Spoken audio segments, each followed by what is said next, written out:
Daur air. Air merupakan kebutuhan makhluk hidup. Manusia biasanya menggunakan air untuk berbagai kebutuhan. Misalnya, contoh seperti di gambar. Yang pertama, untuk mandi. Yang kedua, minum. Yang ketiga, untuk mencuci piring, mencuci baju ya. Dan yang keempat, untuk menyiram tanaman. Dari manakah kita mendapatkan sumber air tadi? Ada yang dari air hujan, air tanah, sumur, sungai, laut, dan air kali. Lantas, pernahkah kita bertanya, kemanakah perginya air? Nah, di sini kita akan mempelajari daur air. Simak ya. Perhatikan baik-baik. Daur air merupakan siklus perputaran air secara terus-menerus dari bumi ke atmosfer atau udara dan kembali lagi ke bumi. Tahap dari daur air yang pertama yaitu evaporasi.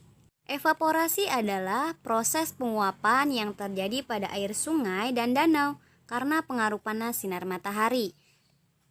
Lalu, selanjutnya tahap kedua yaitu transpirasi adalah penguapan yang terjadi pada makhluk hidup seperti tumbuhan. Nah, selanjutnya yaitu presipitasi. Proses pengendapan. Uap air akan naik dan berkumpul di udara. Lama-kelamaan udara tidak dapat menampung uap air atau akan menjadi jenuh. Nah, proses ini yang disebut yaitu proses endapan ya. Jika suhu turun, uap air akan berubah menjadi awan. Awan disebut dengan kondensasi atau pengembunan. Titik-titik air di awan kemudian akan turun menjadi hujan. Air hujan akan turun di darat maupun di laut. Lalu air hujan akan jatuh ke tanah. Disebut dengan proses infiltrasi ya. Air hujan yang masuk ke dalam tanah sebagian akan membentuk air tanah. Nah, sedangkan yang lari atau turun ke perairan seperti sungai atau danau akan membentuk air.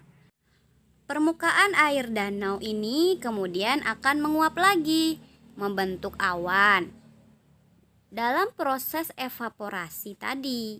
Nah, begitulah perputaran air yang disebut dengan daur air.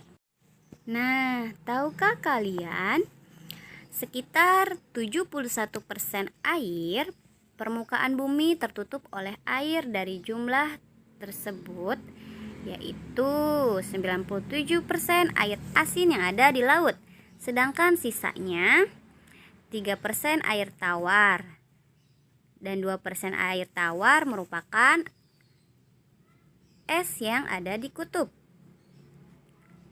Sisanya yang kita gunakan seperti yang di awal sudah Ibu Guru sebutkan ya, danau, sungai, dan air tanah. Nah, itulah penjelasan tentang daur air. Semoga kalian paham dan mengerti ya. Jika belum dapat dipahami, terus diulang-ulang dan dilihat lagi videonya.